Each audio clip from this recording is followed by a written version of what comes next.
আজকে বিটিএস আর্মিদের জন্য খুবই দারুণ একটি ড্রামার এক্সপ্লেনেশন নিয়ে এসেছি, যেখানে বিটিএস মেম্বার কিম তাeyong রয়েছে। তবে সে এই ড্রামার মেন লিড না হওয়ায় তার স্ক্রিন টাইম ছিল খুবই কম, তবে তার ক্যারেক্টারটা ছিল ভীষণ মজাদার। তবে চলুন দেরি না করে শুরু করি আজকের এক্সপ্লেনেশন।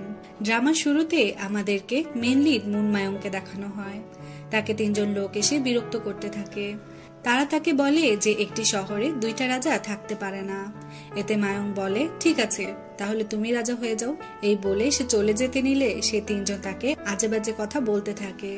এতে মায়ং এর অনেক রাগ হয়। এরপর সে বলে, আমি এখন তোমাদের নাক বরাবর একটা ঘুষি মারবো। কিন্তু তখনই তার মাথা ঘুরতে থাকে। এই সুযোগে সেই লোকটি তাকে মারতে আসলে তার আগেই মায়ং মাটিতে পড়ে যায়। আর এই গাধাটা ভাবে সে হয়তোবা তাকে মেরেছে, আর তাই সে বেহুশ হয়ে গেছে। এরপর সেখানে মায়ং এর ফ্রেন্ড মাকমুন আসে আর বলে, আমার বন্ধুকে কেউ হাত লাগাবে না, তাহলে কিন্তু খবর আছে। কিন্তু এরপরই দেখা যায় সেই তিনজন মিলে তার খবর নিচ্ছে, আর মাকমুন তার কাছে মাফ চাইতে থাকে। তখনই মায়ং জেগে ওঠে, আর এটা দেখে তারা তিনজন তো ভয় পেয়ে যায়। মায়ং তখন তার ফ্রেন্ড মুনকে জিজ্ঞেস করে, তোমার কি ব্যথা হচ্ছে? তখন সে বলে, হ্যাঁ, অনেক মেরেছে। আর তখন মায়ং তাদের মারার জন্য দৌড়াতে থাকে। দৌড়াতে দৌড়াতে তারা একটি ব্রিজ পার হয়, আর সাথে সাথে সেই ব্রিজটি ফেলে দেয়। কিন্তু মায়ং এক লাফে উড়ে সেখানে চলে যায়।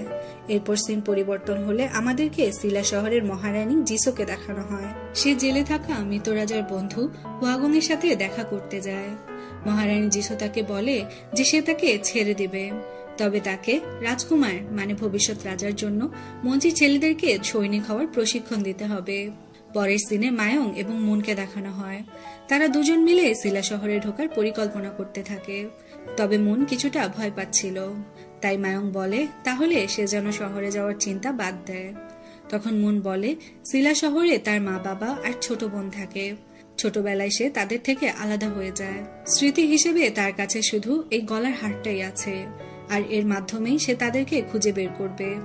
আর তখন আমরা জানতে পারি সিলা শহরে শুধুমাত্র তারাই থাকতে পারে যাদের সাথে মৃত রাজার কোনো না কোনো সম্পর্ক ছিল। এরপর মায়ং এর কিছু একটা মনে পড়ে যায়, আর সে জলদি সেখানে যেতে থাকে।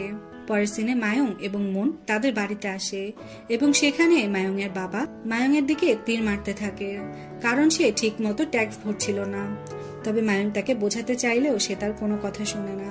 নেক্সট সিনে মহারানী জিসোর কাছে একটি চিঠি আসে, যেখানে লেখা ছিল রাতে রাজকুমার সিলা শহরে প্রবেশ করবে।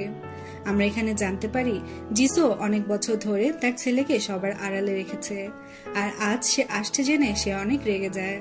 রাতে রাজকুমার শহরে প্রবেশ করলে একজন তাকে চিনে ফেলে, তাই সেনাপতি তাকে মেরে ফেলে। পরের সিনে মায়ং ও মুন কোনোভাবে শহরে প্রবেশ করে এবং সেখানে কিছু জামা কাপড় পরে নেয়। মুন জিজ্ঞেস করে তাকে কেমন লাগছে। মায়ং জানায় একদম শহরের লোকেদের মতো। মুন বলে, আরে আমাদের চেহারাই তো বড় লোকদের মতো, শুধু শুধু ভয় পাচ্ছিলাম। এরপর আমাদেরকে আরো নামে এক মেয়েকে দেখানো হয়, যে কিনা সবাইকে ভূতের গল্প বলছিল, আর সবাই সেটা মনোযোগ দিয়ে শুনছিল। সেখানে রাজকুমারও ছিল, সেও সবার সাথে আরোর গল্প শুনছিল। শুনতে শুনতে সে সেখানে ঘুমিয়ে পড়ে। নেক্সট সিনে মুন আর মায়ং একটি জুয়ার আড্ডায় যায়, তবে সেখানে গিয়েও তারা গন্ডগোল করে বসে। এরপর সেখান থেকে পালাতে শুরু করে। পরের সিনে একটি চায়ের দোকানে ওয়াগংকে দেখানো হয়। ওয়াগং জেল থেকে ছাড়া পেয়ে গিয়েছিল। সে দোকানের মালিককে ডাকে আর তাকে বলে তার এই চায়ের দোকানের মতো পাশে আরেকটা চায়ের দোকান আছে, সে কি তাকে কপি করেছে? দোকানের মালিক জানায়, না, সে কপি করেনি, ওই দোকানটাও তার নিজের। কিন্তু ওয়াগং এটা বিশ্বাস করে না। সে তার কাছে একটা বিশেষ জিনিস চায়। এতে দোকানের মালিক বলে, সে কি মেয়ে চাচ্ছে? এতে ওয়াগং জানায়, না, তার খুব সুন্দর একটি ছেলে লাগবে। এরপর দোকানের মালিক তাকে একটি জায়গায় নিয়ে যায়, যেখানে তিনি দূরবীনের মাধ্যমে সবকিছু দেখছিল। পরের সিনে আরোকে দেখানো হয়। সে একটি মদের দোকানে কাজ করত। সে দোকানের মালিকের কাছে তার বেতন চাইলে সে তাকে অনেক কথা শোনায়, আর তাই আরো দোকানে থাকা সব থেকে দামি মদটি খেতে শুরু করে। দোকানের মালিক তাকে আটকানোর চেষ্টা করলেও সে পুরোটা খেয়ে নেয়। এরপর সে মাতাল অবস্থায় রাস্তা দিয়ে যেতে থাকে। তখনই মায়ং এর সাথে তার ধাক্কা লাগে। সে মায়ংকে হা করে দেখতে থাকে আর বলে সে অনেক সুন্দর। এটা শুনে মায়ং অনেক লজ্জা পায় আর তাকে ফেলে সেখান থেকেই চলে যায়। নেক্সট সিনে আমাদেরকে আরোর বাবাকে দেখানো হয়। সে একজন চিকিৎসক ছিল আর আমরা এখানে জানতে পারি তার একটা ছেলেও ছিল, যে কিনা অনেক বছর আগে হারিয়ে গেছে, কিন্তু এখনো সে তাকে খুঁজে যাচ্ছে। এরপর সিন পরিবর্তন হলে আমরা রাজকুমারকে দেখতে পাই। সে প্রাসাদে ঢুকলে মহারানী জিসু সেখানে চলে আসে। আর 5টি সিনে দেখানো হয় একদিন রাতে শত্রুরা রাজাকে মারার পর রাজকুমারের কাছেই আসছিল, তাই জিসু তাকে এক সৈনিকের সাথে সেখান থেকে বের করে দেয়। প্রেজেন্টে রাজকুমার এই বিষয়টা নিয়ে অনেক রেগেছিল। সে জিসুকে অনেক কথা শোনায়। এরপর রাতে তাকে মারার জন্য একটি লোক তার ঘরে ঢুকলে সে তাকে ধরে ফেলে। লোকটি শুধুমাত্র চালের আশায় এখানে এসেছে শুনে রাজকুমার তাকে ছেড়ে দেয়। তখনই সেনাপতি তাকে মেরে ফেলে। এতে রাজকুমার রেগে যায় আর বলে সে কেন তাকে মারলো। সৈনিক জানায় মহারানী বলেছে রাজকুমারকে যেই দেখবে তাকেই যেন মেরে ফেলা হয়। রাজকুমার রেগে সেখান থেকে বের হলে মুন তাকে দেখে ফেলে। সৈনিক তাকে মারার জন্য তার পিছু করতে থাকে। তখনই মায়ং তাকে বাঁচিয়ে নেয়। এরপর মুন মায়ংকে সবটা খুলে বলে, কিন্তু মায়ং তার কথা বিশ্বাস করে না। পরের সিনে তারা মুনের পরিবারকে খুঁজতে বেরিয়ে পড়ে। মুন খুঁজতে খুঁজতে এমন একটা জায়গা যায় যেখানে সব ছেলে মেয়েরা মিলে পার্টি করছিল। এরপর সেখানে আরো আসে। মুন তার গলায় সেই হারটা দেখতে পায়, যেরকমটা তার কাছেও ছিল। তাই সে আরোর পিছু করতে থাকে, কিন্তু মুনকে ভেতরে ঢুকতে দেওয়া হয় না। পরের সিনে বাংরিউ নামে এক ছেলেকে দেখানো হয়। সে পার্টিতে এলে সব মেয়েরা তাকে হাঁ করে দেখতে থাকে। এরপর সোহ নামে আরেকটি ছেলেকে দেখানো হয়। সে আসলেও মেয়েরা তাকে হাঁ করে দেখতে থাকে। বাংরিউ আর সোহ একজন আরেকজনকে দেখতে পারে না। তাদের মধ্যে সবসময় ঝগড়া লেগেই থাকে। অপরদিকে আরো সবাইকে গল্প শোনাচ্ছিল। পাশের ঘর থেকে রাজকুমারও সেটা শুনতে পায়। সোহরাও কান পেতে তার গল্প শুনছিল, আর বাংরিউ তাদের ঘর থেকে সেটা শুনতে পায়। নেক্সট সিনে মায়ং সেই 4 দোকানদারের কাছে গিয়ে হারের সম্পর্কে জিজ্ঞেস করে। দোকানদার জানায় সে এটা দেখেছে, তবে কোথায় দেখেছে সেটা তার মনে পড়ছে না। এরপর দোকানদার মনে মনে ভাবতে থাকে হয়তো ছেলেটা দেখতে অসুন্দর, তাই সে তার মুখ ঢেকে রেখেছে। এরপর মাথা উঁচু করলে দোকানদার মায়ংকে দেখে অবাক হয়ে যায়। অন্যদিকে মুন কোনোভাবে সেই পার্টিতে ঢোকে, আর বাংরিউয়ের দলের একজন তাকে ধরে ফেলে আর তাকে মারতে শুরু করে। সেখানে সোহ আসে আর এখানে কি হচ্ছে সেটা জানতে চায়। তখন বাংরিউ সেখানে চলে আসে আর দুজনের মধ্যে ঝগড়া শুরু হয়ে যায়। আরো এখনো গল্প শোনাচ্ছিল। বাংরিউ আর সোহর ঝগড়া শুনে তারা সেখান থেকে বেরিয়ে আসলে তখন রাজকুমার আরোর কাছে আসে আর তাকে গল্পের বাকি অংশটুকু বলতে বলে। আরো বলতে না চাইলে সে তাকে অনেকগুলো মুদ্রা দেয়। তখন আরো বলে তোমার চেহারাটা বদমাইশের মতো, তাও আমাকে এটা করতে হবে। আর আমরা এখানে জানতে পারি রাজকুমারের ঘুমের সমস্যা আছে, আর তাই সে আরোর কাছে গল্প শুনতে চায়। আর অন্যদিকে মায়ন মুনকে সেখান থেকে বাঁচিয়ে নেয়। পরের সিনে 4 দোকানদার আরোর বাবাকে সেই হারের সম্পর্কে জানায়। এই শুনে সে পার্টিতে আসে, তবে তাদেরকে সেখানে পায় না। মায়ং আর মুন একটি জঙ্গলে বসেছিল। মুন বলে সে একটি মেয়েকে এরকমই একটি হার পরতে দেখেছে, তবে সে বুঝতে পারছে না সেটা আসল নাকি নকল। মায়ং বলে চলো আমরা সেটার খোঁজ নেই। এরপর রাস্তা দিয়ে যাওয়ার সময় মায়ং এর মাথা ঘুরতে থাকে, আর তখনই সেখানে সেনাপতি চলে আসে আর মুনকে সেখানেই মেরে ফেলে। মায়ংকে মারতেই যাবে তখন সেখানে রাজকুমার চলে আসে আর তাকে থামতে বলে, আর বলে এদের মৃত্যুর জন্য আমি দায়ী। এরপর আরোর বাবা সেখানে পৌঁছালে তাদেরকে এই অবস্থায় দেখতে পায়। গলার হার দেখে সে বুঝতে পারে মুনি তার হারিয়ে যাওয়া ছেলে। এত বছর পর ছেলেকে পেয়েও হারিয়ে ফেলে সে কান্নায় ভেঙে পড়ে। পরের দিন সকালে আরোর বাবা মায়ংকে নিয়ে সেখান থেকে চলে আসে। নেক্সট সিনে দেখানো হয় রাতে গল্প বলতে বলতে আরো সেখানেই ঘুমিয়ে পড়ে। তাই ভয়ে ভয়ে সে বাড়িতে ঢুকলে তার বাবা তাকে জানায় ঘরের ভেতরে অনেক গুরুতর রোগী রয়েছে, তাই সে যেন ভেতরে না যায়। এরপর দেখানো হয় 5 দিন পর মায়ংয়ের জ্ঞান ফিরে। সে বাইরে বেরিয়েই আরোর বাবার কাছে মুনের কথা জানতে চায়। আরোর বাবা জানায় সে আর এই দুনিয়াতে নেই। এই শুনে সে কান্না করতে থাকে। সুস্থ হওয়ার পর সে তার বাড়িতে গিয়ে তার বাবাকে মুনের কথা জানায়, আর সে এটাও জানায় যে সে বদলা নেবে, তাই তাকে কিছুদিন শহরেই থাকতে হবে। এই বলে সে সেখান থেকে চলে যায়। এরপর হুয়াগংকে দেখানো হয়। সে মহারানী জিসোকে জানায় সে এখন সিলা শহরের যুবকদের প্রশিক্ষণ দিতে প্রস্তুত, আর তাই সারা শহরে এর প্রাচীরপত্র লাগানো হয়। আর তখনই এন্ট্রি হয় বিটিএস মেম্বার ভীর।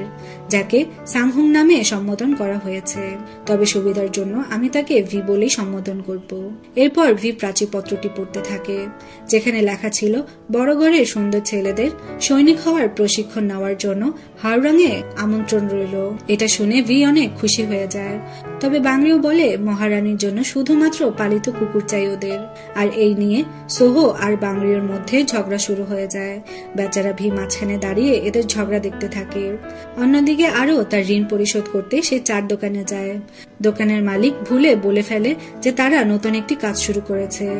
আরো সেটা জানতে চায়। তখন দোকানদার ওয়াগংয়ের সাথে হওয়া কথাগুলো আরোকে জানায়, আর আরো এই কাজটা করতে রাজি হয়। এরপর সে শহরে থাকা সব সুন্দর ছেলেদের একটি তালিকা বানায়। পরের সিনে মায়ং দোকানদারের কাছ থেকে একটি তলোয়ার কিনে। রাস্তা দিয়ে যাওয়ার সময় রাজকুমারের হাতের সে ব্যাসলেটটি দেখতে পায়, তবে তার মুখ দেখতে পায় না। আর এই ব্যাসলেটটি দেখে তার মনে পড়ে সেদিন রাতে একজন বলেছিল তাদের মৃত্যুর জন্য আমি দায়ী, আর তার হাতেও ঠিক এই ব্যাসলেটটি ছিল। মায়ং তখন তার পিছু করতে থাকে।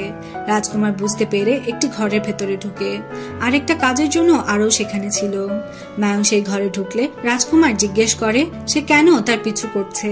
মায়ং তখন জানায় তার জন্যই তার বন্ধু আর এই দুনিয়াতে নেই, তাই সে তাকে তার শাস্তি দিবে। এরপর দুজনের মধ্যে লড়াই শুরু হয়ে যায়। এরপর রাজকুমার সেখান থেকে পালিয়ে যায়। যাওয়ার সময় তার হাতের ব্যাসলেটটি পড়ে যায়, যেটা মায়ং খুঁজে পায়, আর সে নিজেই সেটা পরে নেয়। অন্যদিকে আরো ভয়ে একটি বেলগাড়ির নিচে গিয়ে লুকায়, কিন্তু কিছুক্ষণ পর সেটা চলে যায়। তখন মায়ংকে দেখে সে মাথা নিচু করে বসে পড়ে। এরপর সে কোনোভাবে ওয়াগং এর কাছে যায় আর সেই ডায়েরিটা দেয়, যেটাই সে সব সুন্দর ছেলেদের তালিকা বানিয়েছে। ওয়াগং সেটা দেখতে গেলে আরো বাধা দেয় আর বলে আমি খুব তাড়াহুড়া করে লিখেছি, তাই আমি ছাড়া এটা কেউ পড়তে পারবে না। ওয়াগং লেখা দেখে বলে ঠিকই বলেছ, এর থেকে আমি পা দিয়েও ভালো করে লিখতে পারি। এই শুনে আরো বিভিন্ন বাহানা বানাতে থাকে। এরপর সে ডায়েরিতে লেখা সব ছেলেদের ডিটেলস বলতে থাকে। নাম্বার 1 জুইয়ং, যে ছেলে মেয়ে উভয়ের কাছে সুদর্শন পুরুষ। নাম্বার 2 বাংরিউ, যে রাজকর্মচারী পার্কের পালিত ছেলে আর রাজকর্মচারী হুয়ের আসল ছেলে, আর বাংরিউ এর ভেতরে একটু মায়া মহব্বত নেই। নাম্বার 3 সোহো, সে এই শহরের মেয়েদের কাছে খুবই পরিচিত আশিক। নাম্বার 4 ভি, যে সবকিছুতেই আনন্দ উপভোগ করে আর কথায় কথায় হাসে। তার একটা বড় ভাইও আছে যে সবসময় তার উপর নজর রাখে। এরপর আরো সবার ব্যাপারে বলা শেষ করে সেখান থেকে চলে যায়। বাড়িতে আসলে সে সেখানে মায়ংকে দাঁড়িয়ে থাকতে দেখে ভয় পেয়ে যায়। এরপর মায়ং তাকে দেখে তার কাছে জানতে চায় সে কি তাকে ফলো করছে। এতে আরো জানায় না, সে তাকে ফলো করছে না, বরং সে এখানেই থাকে। এই শুনে মায়ং বুঝতে পারে সে মুনেরই ছোট বোন। তখনই সেখানে আরোর বাবা চলে আসে। সে মায়ংকে জিজ্ঞেস করে সে তো এখান থেকে চলে গিয়েছিল, তাহলে আবার কেন ফিরে এসেছে। এতে মায়ং বলে সে এখানে কিছুদিনের জন্য থাকতে চায়। তখন আরোর বাবা জানায় সিলা শহরের বাইরের লোক প্রবেশ করা যেমন অপরাধ, তাকে আশ্রয় দেওয়াটাও বড় অপরাধ। তাই সে যদি এখানে থাকতে চায় তাহলে তাকে তার ছেলে মুন অর্থাৎ সিয়ন হয়ে থাকতে হবে। মায়ং এতে রাজি হয়ে যায়। পরের সিনে আরো তার বাবাকে মায়ং এর ব্যাপারে জিজ্ঞেস করলে সে জানায় মায়ং হচ্ছে তার বড় ভাই সিয়ন, কিন্তু আরো এটা কোনোভাবে বিশ্বাস করতে চায় না। এরপর রাতে সে ভাবছিল সে মায়ংকে এর আগেও কোথাও একটা দেখেছে। হঠাৎ তার মনে পড়ে কিছুদিন আগেই মাতাল অবস্থায় সে তার সাথে ফ্লার্ট করেছিল। এটা ভেবে সে লজ্জায় পড়ে যায়। এরপর ভাবতে থাকে সে এটা কি করেছে, নিজের ভাইয়ের সাথে ফ্লার্ট করেছে। নেক্সট সিনে ওয়াগং বাংরিউকে সোহর নাম করে আর সোহকে বাংরিওর নাম করে চিঠি লেখে, যেখানে লেখা ছিল রাজপ্রাসাদের পবিত্র স্থানে লড়াইয়ের জন্য দেখা করতে। পরের সিনে রানী জন্মদিনে রাজপ্রদর্শনে বের হলে মায়ং সেনাপতিকে দেখে চিনে ফেলে।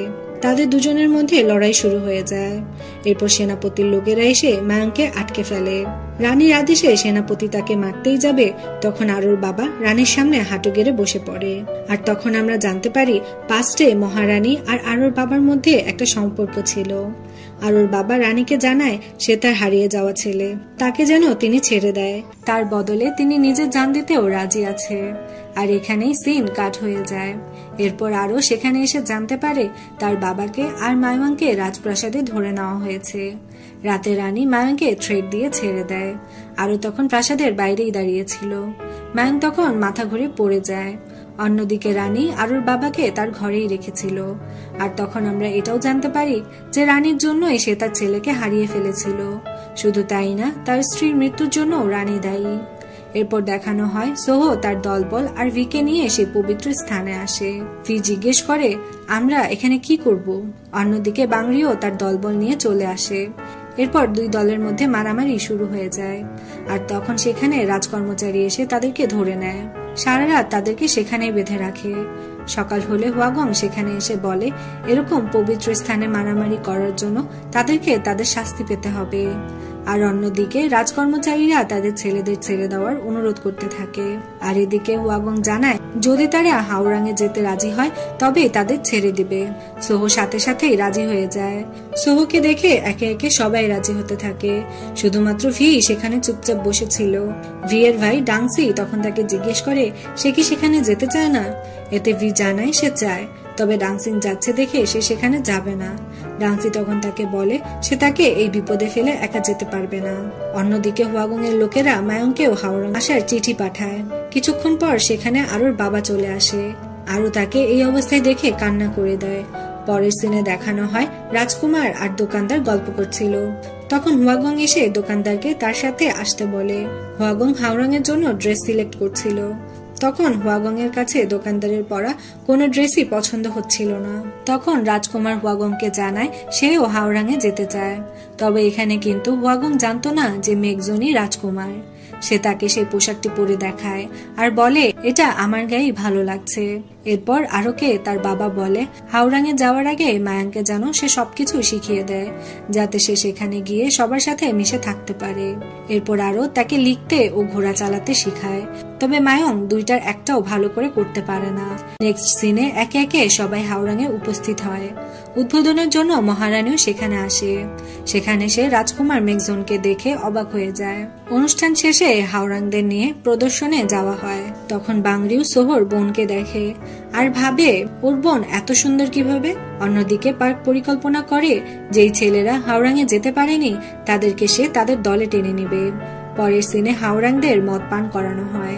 এক এক করে অনেকগুলো গ্লাস পান করানোর পর তারা কেউই নিজেদের জায়গায় দাঁড়াতে পারছিল না। এরপর হাওড়াংদের প্রধান প্রশিক্ষক হুয়াগং বলে তাদেরকে একটি করে কাঠ উঠাতে হবে।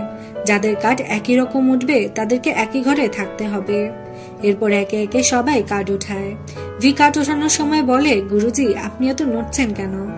এরপর সে তার কাঠটি নিয়ে জায়গায় চলে যায়।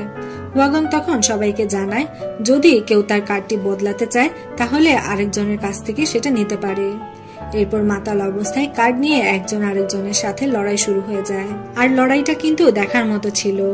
লড়াই শেষে মায়ং এক জায়গায় বসে থাকলে সেখানে রাজকুমার আসে আর জিজ্ঞেস করে সে ঠিক আছে কিনা। আর তখনই মায়ং এর হাতে তার ব্যাসলিটি দেখতে পায়। মায়ং তখন জিজ্ঞেস করে সে কি কাউকে কখনো কাঁধে উঠিয়েছে। রাজকুমার জানায় না, সে এটা কখনো করেনি আর করবেও না। কিন্তু এরপরই দেখা যায় রাজকুমার মায়াংকে কাঁধে করে তার ঘরে নিয়ে যাচ্ছে। আর আমরা তখন দেখি সেই ঘরে জুইং, বাংরিউ, সোহো, মায়াং এবং রাজকুমার ছিল। সকাল হলে সোহো ঘুম থেকে উঠে দেখে বাংরিউ তার পাশে শুয়ে আছে। তাই সে চিৎকার করতে থাকে। উপর থেকে জুইং আগুনে ঘি ঢেলে দেয় এটা বলে যে কাল তো তোমরা খুব জড়াজড়ি করে ঘুমিয়েছিলে। বাংরিউ বলে ছি, তুমি আমাকে ছুঁয়েছো। এই বলে দুজনে লড়তে থাকে। তখন এই রাজকুমার তাদেরকে পাশা ছুড়ে মারে।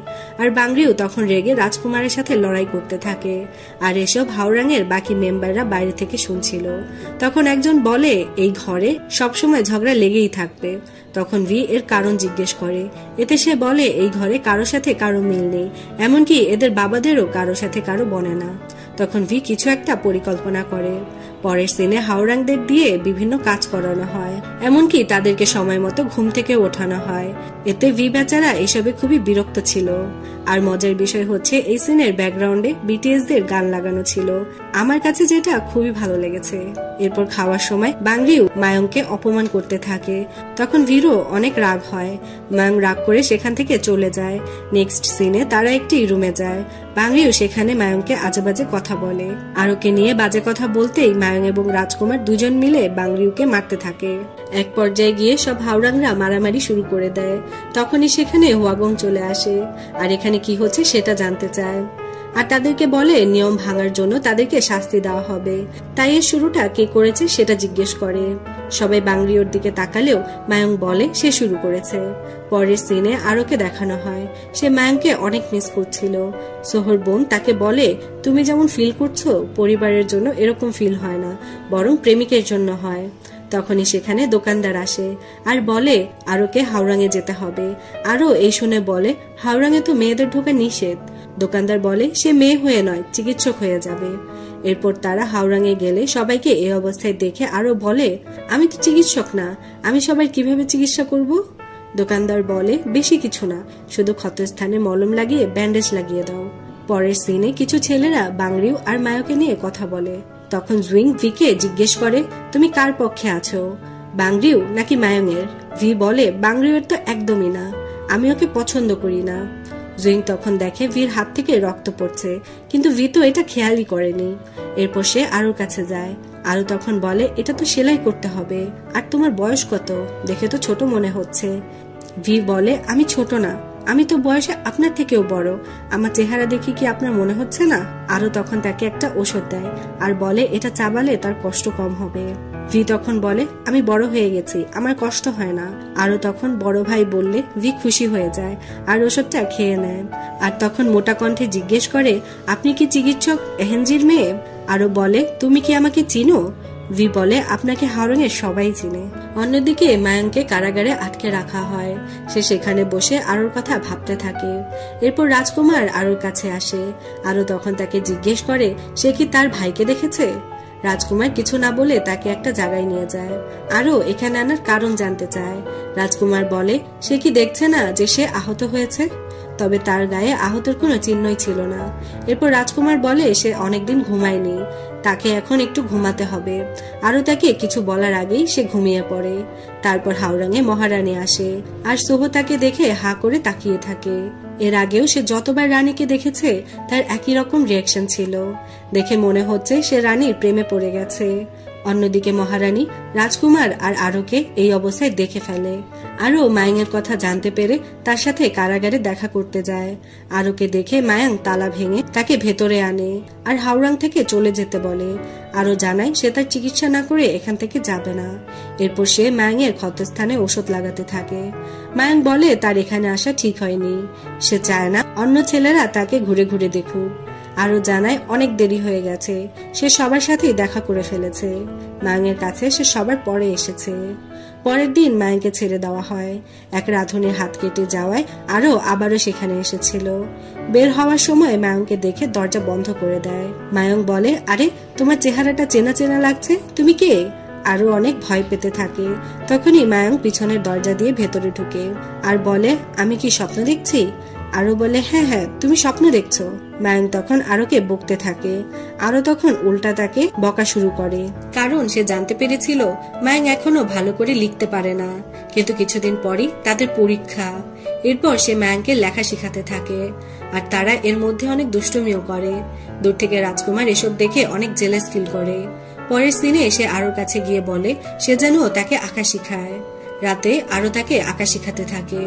আরো তখন মায়ংয়ের কথা বললে রাজকুমার রেগে যায় আর তার দিকে যেতে থাকে। আরো বলে সে এমন কেন করছে, তার ভাই যদি দেখে তাহলে দুজনেরই খবর করে দিবে। এই শুনে রাজকুমার তাকে কিস করে বসে। তখন মায়ংয়ের আসার শব্দ পেয়ে আরো রাজকুমারকে নিয়ে লুকিয়ে পড়ে। মায়ং চলে গেছে দেখে আরো সেখান থেকে চলে যায়, কিন্তু মায়ং দরজার আড়ালেই দাঁড়িয়েছিল। সে এসব দেখে রাজকুমারকে মারতে থাকে আর আরোর থেকে দূরে থাকতে বলে। রাজকুমার তখন জানায় সে আরোকে পছন্দ করে। এরপর রাতে যাওয়ার সময় দোকানদার আরোকে বলে মায়ং কি সত্যি তোমার ভাই? কিন্তু মায়ং তো বলেছিল ওই হারটা তার বন্ধুর। এটা শুনে আরো অবাক হয়ে যায়। পরের দিন মায়ং সোহর কাছ থেকে ট্রেনিং নিয়েছিল কিভাবে বোনেদের সাথে ট্রিট করতে হয়। এরপর সে আরোর সাথে তাই করে যেটা সোহ তাকে শিখিয়ে দিয়েছিল। পরের সিনে তাদের পরীক্ষা শুরু হয়ে যায়, কিন্তু বেশিরভাগই নকল করতে থাকে। এরপর দেখা যায় বাংরিউ আর রাজকুমার ছাড়া পরীক্ষায় সবাই ফেল করে। হুয়াগং তো ভিকে এটাও বলে যে সে নকলটাও ভালো করে করতে পারেনি। তারপর রাতে খাবার শেষ করে সবাই যার যার ঘরে চলে আসে। তখন সোহ বলে তার খুবই বোরিং লাগছে, তাই তারা প্ল্যান করে লুকিয়ে বাইরে যাওয়ার। জুইং তখন তাদের জানায় সে হুয়াগংকে এমন একটা মদ দিয়ে এসেছে যেটা খেলে সে আর সহজে উঠবে না। এরপর তারা হাওড়াং থেকে বের হয়ে যায় আর ঠিক 3টার সময় আবার হাওড়াং এ চলে আসার কথা বলে। মায়াং সেখান থেকে সোজা তার বাড়িতে অর্থাৎ আরোর বাড়িতে চলে যায়। জুইং আর সোহো বাজারে ঘুরতে থাকে। তখন জুইং সোহোকে বলে সে তো বাইরে বের হওয়ার জন্য সবার আগে বলেছে, তাহলে সে এখন মেয়েদের দেখে কেন খুশি হচ্ছে না? সোহো জানায় এই মেয়েরা তার টাইপের না। আর তখন সে মহারানী জিসোর কথা ভাবতে থাকে। এরপর বাজারে সোহর বোন তাকে দেখে ফেলে আর তাকে সারপ্রাইজ দেওয়ার জন্য তার পিছফলে গিয়ে ধরে, কিন্তু দেখা যায় সেখানে বাংরিও দাঁড়িয়ে ছিল। এটা দেখে সোহর বোন চিৎকার করে আর তখন সোহো সেখানে চলে আসে। সোহোকে দেখে সোহর বোন বাঁচার জন্য বাংরিউকে চড় মেরে বসে। সোহো তখন রেগে বাংরিউকে মারতে আসলে সোহর বোন উল্টা সোহোকে বাড়ি মারে আর বাংরিউ সোহর বোনের দিকে এক দৃষ্টিতে তাকিয়ে থাকে। এরপর বাংরিউ সোহোকে তার কাঁধে করে হাওড়াঙে নিয়ে আসে। ভেতরে ঢোকার সময় হাওড়াঙের পাহারাদার তাদের দেখে ফেলে, তাই পরের দিন তাদের শাস্তি স্বরূপ হুয়াগংকে তাদের কাঁধে নিয়ে কয়েক চক্কর ঘুরতে হয়। আর তখন ভি সবাইকে জানায় বাংরিউ কাল সোহর বোনের সাথে কিছু একটা করেছে। পরের সিনে মহারানীর মাথা ঘোরাতে থাকে, তাই সে আরোর বাবাকে নিয়ে আসতে বলে। আরোর বাবা তাকে পরীক্ষা করে দেখে তার অবস্থা অনেক খারাপ হয়ে গেছে। 5টের সিনে দেখানো হয় পার্ক আরোর বাবাকে বলছিল সে মহারানীকে বিষ দিয়ে একটু একটু করে মারবে, কিন্তু প্রেজেন্টে আরোর বাবা মহারানীকে এই সম্পর্কে কিছুই জানায় না। অন্যদিকে তলোয়ারবাজি প্রশিক্ষণ দেওয়া হচ্ছিল। রাজকুমারকে দেখে মায়ংয়ের সন্দেহ হতে থাকে যে এই রাজকুমার মেঘজন কিনা। এরপর হাওড়াঙে মায়ংয়ের বাবা আসে হাওড়াংদের সঙ্গীত এবং নৃত্য প্রশিক্ষণ হিসেবে, যেটাই মায়ং একদমই খুশি ছিল না। এরপর তিনি সবাইকে বাদ্য বাজানো শিখাতে থাকে। জুইং আর ভিকে নৃত্য করানো শিখায়, তবে মায়ংয়ের নৃত্যটা কিন্তু অনেক হাস্যকর ছিল। সবাই যখন একসাথে নাচতে থাকে তখন মায়ং বারবার ভিকে আঘাত করতে থাকে আর সবার সাথে কোনোভাবেই তাল মেলাতে পারছিল না। রাতের বেলা ভি মায়ংদের ঘরে আসে ঘুমানোর জন্য। সে জুইং এর পাশে গিয়ে শুয়ে পড়ে। জুইং এর আজব আচরণ দেখে ভি ভয় পেয়ে সেখান থেকে উঠে যায় আর মায়ং এর পাশে গিয়ে শুয়ে পড়ে। মায়ং কিছু বলার আগে ভি বলে আমার তো অল্প একটু জায়গা লাগবে, একটু ঘুমাতে দাও। কিন্তু দেখা যায় সে পুরো জায়গা জুড়ে শুয়ে থাকে। পরের দিন সকালে তারা আবার তলোয়ার নাচ করতে থাকে, যেখানে সব থেকে সুন্দর ভিন নাচ ছিল। গোসলে গিয়েও তারা নাচতে থাকে। অন্যদিকে বাংরিউকে সোহর বোন একটার পর একটা চিঠি দিতে থাকে, যেটা পড়ে বাংরিউ অনেক খুশি ছিল। পরের সিনে মায়ংয়ের বাবার সাথে আরোর দেখা হয়। আরো তার সাথে কথা বলে বুঝে যায় মায়ং তার ভাই না, তাই সে মায়ংকে জিজ্ঞেস করে সে কে আর তার ভাই বা কোথায়। মায়ং তখন তাকে সব সত্যিটা বলে দেয়, যেটা শুনে আরো অনেক কান্না করতে থাকে। এরপর এন্ট্রি হয় রাজকুমারী সোমমিয়কের। মহারানী হুয়াগংকে বলে সোমমিয়ককে যেন হাওড়াঙে থাকতে দেওয়া হয়, তবে হুয়াগং এতে রাজি না থাকায় তাদের মধ্যে কিছুটা কথা কাটাকাটি হয়, কিন্তু অবশেষে হুয়াগং রাজি হয়ে যায়। সোমমিয়ক হুয়াগং এ আসলে ভি তো অনেক খুশি হয়ে যায়। এরপর সবাই মিলে ব্যায়াম করছিল। মায়ং আর বাংরিউ ব্যথায় চিৎকার করলেও ভি আর জুইং কিন্তু খুব মজা নিচ্ছিল। রাতে রাজকুমারী তলোয়ারবাজি প্রদর্শন করার সময় ভি তাকে হা করে দেখতে থাকে। পরের দিন রাতে হাওড়াংদের অনুষ্ঠান ছিল, যেখানে রানী সহ সব প্রজারা এসেছিল। আরো তখন হাওড়াংদের ক্যাম্পে গিয়ে জিজ্ঞেস করে কারো কোনো সাহায্য লাগবে কিনা।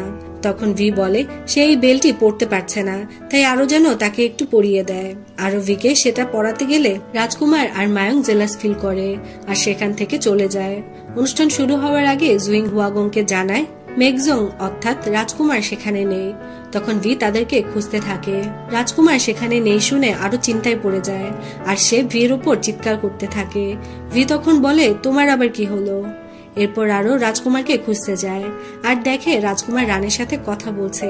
রাজকুমার রানীকে মা বলে ডাকলে আরো সবটা বুঝতে পারে আর তখনই সেনাপতি এসে আরোকে ধরে ফেলে। অন্যদিকে রাজকুমার আসলে হাওড়াংরা তাদের প্রদর্শন শুরু করে দেয়। তাদের অনুষ্ঠানটা খুব ভালোভাবে শেষ হয় আর তাই তারা সবাই অনেক খুশি ছিল। আর এদিকে সেনাপতি আরোকে রানীর কাছে নিয়ে আসে।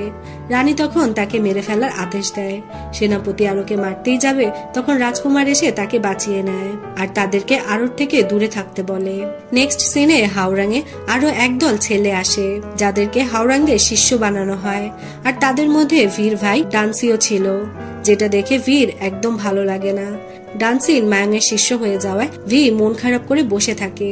আরো তাকে কি হয়েছে জিজ্ঞেস করলে সে জানায় সে তার বড় ভাইকে সত্যি অনেক ভালোবাসে আর সে চেয়েছিল তার ভাই যেন তাকেই চুজ করে, কিন্তু সে সেটা করেনি। সে মায়াংকে চুজ করেছে।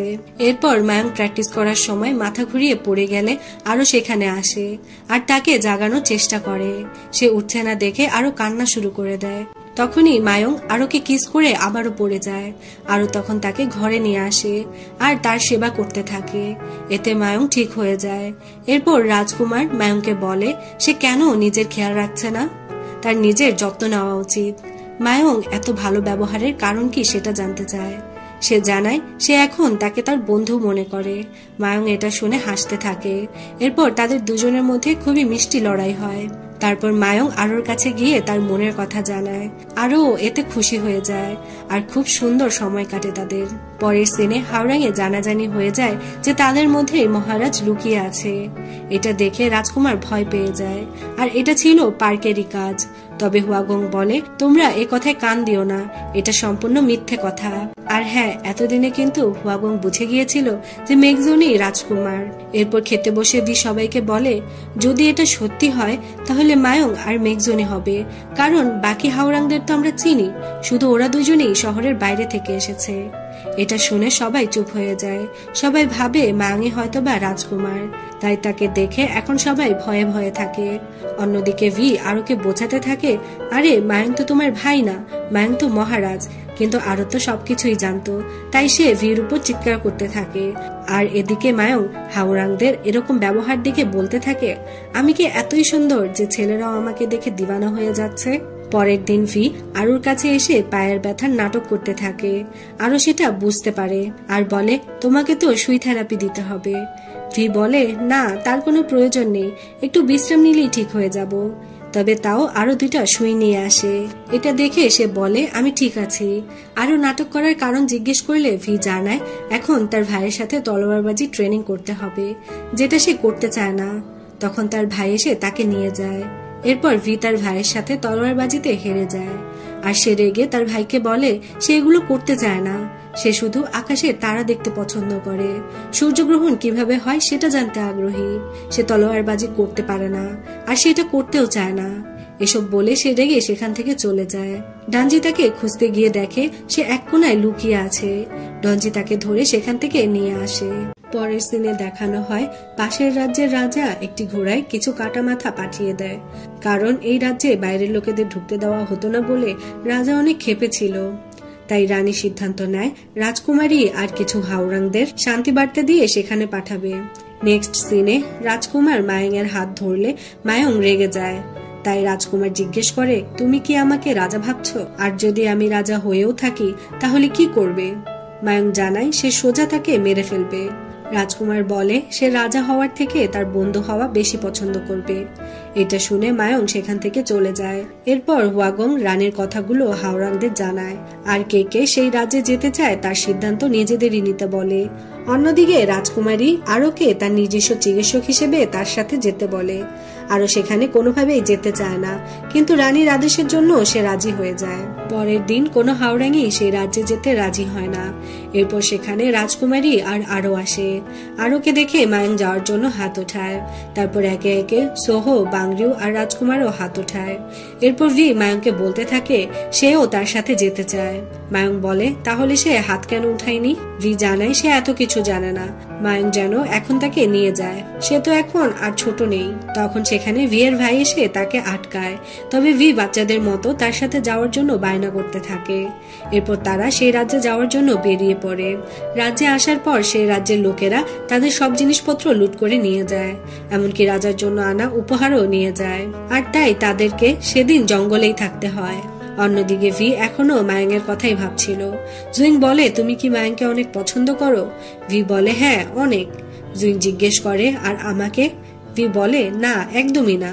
পরের সিনে রাজকুমারী আর হাওড়াংরা প্রাসাদে পৌঁছায়। রাজকুমারী রাজার সাথে কথা বললে রাজা বলে সে যদি তাকে বিয়ে করে তাহলেই সে তার রাজ্য ছেড়ে দিবে।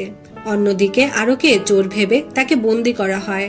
হাওড়াংরা তাকে বাঁচাতে গেলে সেখানে লড়াই শুরু হয়ে যায়, যার জন্য তাদেরকেও কারাগারে বন্দী করা হয়। এরপর পার্কের লোকেরা রাজার সাথে উপহার নিয়ে দেখা করে। সেখানে পার্কের লেখা একটি চিঠিও ছিল। সে রাজাকে জানায় হাওড়াংদের মধ্যেই রাজকুমার রয়েছে, সে যেন তাকে খুঁজে বের করে। রাজা এটা শুনে হাওরাংদের সহ কারাগারে থাকা সব লোকেদের নিয়ে আসে।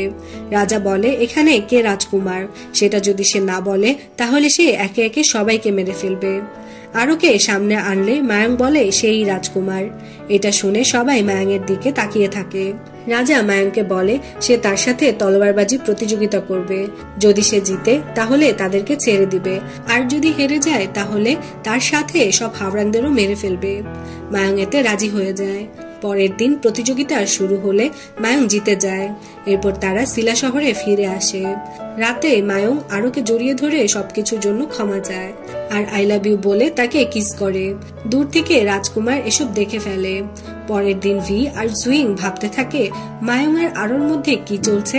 রাতে ডান্সি ভিকে আবারও তলোয়ারবাজি শেখাতে থাকে। ভি এবারও হেরে যায়, তবে সে এবার উঠে আবারও চেষ্টা করে।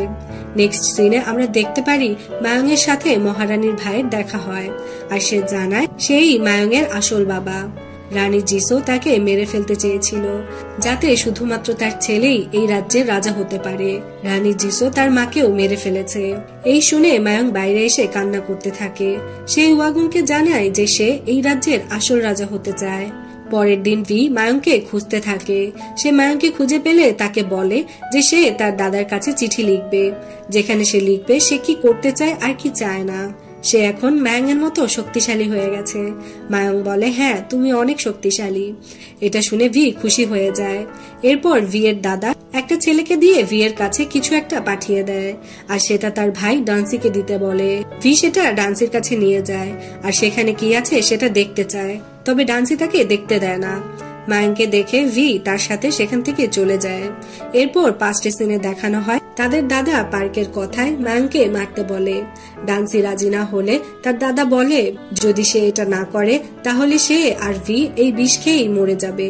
এই শুনে ডান্সি রাজি হয়ে যায়। প্রেজেন্টে ডান্সি মায়াং এর কাছে এসে তলোয়ার প্র্যাকটিসের কথা বলে আর আড়ালে গিয়ে তলোয়ারে এসে বৃষ্টি ঢেলে নেয়। তারপর তাদের তলোয়ারবাজি শুরু হয়ে যায় আর ভি সেটা পাশ থেকে দেখতে থাকে। এরপর দেখানো হয় ভি তার দাদার চিঠিটি আগেই পড়ে ফেলেছিল। সে সবটা বুঝতে পেরে তলোয়ারের সামনে চলে আসে, যার ফলে তার হাত কেটে যায়। ভি ডান্সিকে বলে আমি ভেবেছিলাম তুমি ভালো মানুষ, তাহলে তুমি দাদার কথায় এটা কিভাবে করলে? আর তখনই সে পড়ে গিয়ে ছটফট করতে থাকে। মায়াং ডান্সিকে বলে ও ছটফট করছে কেন? ডান্সি জানায় তলোয়ারে বিষ লাগানো ছিল। এই শুনে মায়াং ডান্সির ওপর চিল্লাতে থাকে আর ভিকে কোলে নিয়ে সেখান থেকে চলে যায়। ভি মায়াংকে বলতে থাকে আমি ঠিক হয়ে যাব তো, আরো আমার চিকিৎসা করলেই আমি ঠিক হব বলো। মায়াংও তাকে সান্ত্বনা দিতে থাকে, কিন্তু মায়াং ভিকে নিয়ে আর সেখানে যেতে পারে না, তাই সে তাকে নিয়ে ক্লাসে চলে আসে। ভিকে এই অবস্থায় দেখে সবাই কান্না করতে থাকে। ডান্সিও এক কোনায় বসে কান্না করতে থাকে।